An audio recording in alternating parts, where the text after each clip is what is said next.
அண்மை செய்தியை பார்த்துக் கொண்டிருக்கிறோம். நகை காணாமல் போன வழக்கில் போலீசார் ஏன் எஃப்ஐஆர் பதியவில்லை என்று உயர்நீதிமன்ற மதுரை அமர்வு நீதிபதிகள் கேள்வி எழுப்பி இருக்கிறார்கள். இது தொடர்பான கூடுதல் விவரங்களோடு இணைகிறார் எமது செய்தியாளர் சரவணன். வணக்கம் சரவணன், உங்களிடம் இருக்கும் தகவல்களை பகிர்ந்து கொள்ளுங்கள். சிவகங்கை மாவட்டம் திருப்புவனம் காவல் நிலையத்தில் விசாரணை கைதி இந்த உயிரிழந்த விவகாரம் சிபிசிஐடிக்கு மாற்றப்பட்டு 5 காவலர்கள் கைது செய்யப்பட்டிருக்கிறார்கள். இந்த நிலையில இந்த வழக்குல உயர்நீதிமன்றம் மதுரை அமர்வு உயர்நீதிமன்றத்துல பல்வேறு கேள்விகள் எழுப்பப்பட்டிருக்கிறது காவல்துறையை நோக்கி. அதுல இந்த நகை திருட்டு தொடர்பாக ஏன் வழக்கு பதிவு செய்யவில்லை என்று நீதிபதிகள் கேள்வி எழுப்பியிருக்கிறார்கள். அதாவது இந்த வழக்கை பொறுத்தளவுல அந்த கோயிலினுடைய மடப்புறம் கோயிலின் காவலாளியாக இருந்தவர் உயிரிழந்த அந்த அஜித்குமார் தான் காவலாளியாக இருந்திருக்கிறார். அந்த கோயிலுக்கு வந்த மதுரையைச் சேர்ந்த ஒரு பெண் மருத்துவர்களுடைய நகை காணவில்லை என்றுதான் புகார் கொடுக்கப்பட்டிருக்கிறது. ஆனால் இந்த புகார் முறைப்படி அவர் கொடுத்திருக்கிறாரா, அதற்கு வழக்கு பதிவு செய்யப்பட்டிருக்கிறதா என்றெல்லாம் கேள்வி எழுந்த நிலையில்தான் நீதிமன்றம் இதை ஒரு கேள்வியாக முன்வைத்திருக்கிறது. ஒரு வழக்கை பதிவு செய்யாமலே அந்த வழக்கில் சந்தேக நபரை சந்தேக அடிப்படையில விசாரிக்கலாமா? அதாவது இந்த பெண் மருத்துவர் சொன்ன தகவலின் அடிப்படையில இவரை ஓட்டி வந்த காரை அந்த காவலாளியிடம் கொடுத்து பார்க்கிங் செய்வதற்கு கொடுத்ததாகவும், அப்பொழுது இந்த காவலாளி அஜித்குமார் தான் பார்க்கிங் செய்து விட்டு சாவியை கொடுத்திருக்கிறார். எனவே காரில் இருந்த நகையை அவர்தான் எடுத்திருக்க வேண்டும் என்று அந்த பெண் மருத்துவர் கூறிய குற்றச்சாட்டின் அடிப்படையிலேயே இதை விசாரித்திருக்கிறார்கள். வேற எதுவும் அதிகாரிகள் மூலமாக ஒரு அழுத்தத்தின் காரணமாக இதை விசாரித்திருக்கிறார்களா என்று ஒரு கேள்வி எழுந்திருந்தது.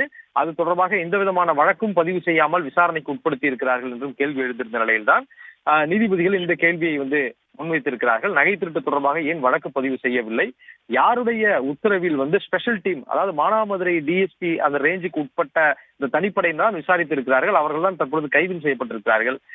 யாருடைய உத்தரவின் பேர்ல இந்த தனிப்படை இந்த விசாரணையை நடத்தி இருக்கிறார்கள் என தமிழக அரசு உயர்நீதிமன்ற மதுரை அமர்வினுடைய நீதிபதிகள் சரமாரியாக இந்த கேள்விகளை முன்வைத்திருக்கிறார்கள்.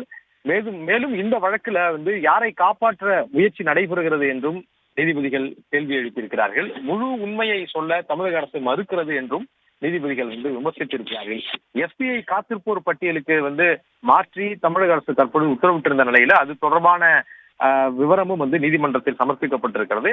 எஸ்பிஐ காத்திருப்போர் பட்டியலுக்கு மாற்றியது ஏன், எந்த குற்றச்சாட்டின் அடிப்படையில மாற்றினீர்கள் என்ற பொருள்படும்படி நீதிபதிகள் இந்த கேள்வியை முன்வைத்திருக்கிறார்கள்.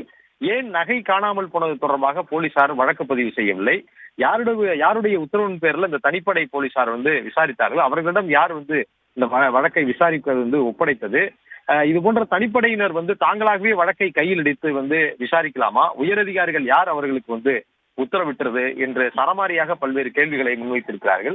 உயரதிகாரிகளை காப்பாற்ற வேண்டும் என்ற உண்மையை மறைக்க கூடாது, உயரதிகாரிகளை காப்பாற்றக்கூடாது என்ற துணையில் நீதிபதிகள் அந்த கேள்வியை முன்வைத்திருக்கிறார்கள். சமூக வலைதளத்தில் வந்த தகவலை பார்த்து தனிப்படையினர் விசாரணையை முன்னெடுத்தது என்று தமிழக அரசு அதில் அங்கு நீதிமன்றத்திலே குறிப்பிட்டிருக்கிறார்கள். அதாவது இந்த விவகாரம் தொடர்பாக பல்வேறு யூகங்களின் அடிப்படையிலும் பல்வேறு விவகாரங்கள் சமூக வலைதளங்கள் தொடர்ந்து பரவி வந்த நிலையில்தான் தனிப்படையினர் இவற்றை விசாரித்தார்கள் என்று தமிழக அரசு தரப்புல நீதிபதியிடம் கொடுத்திருக்கிறார்கள்.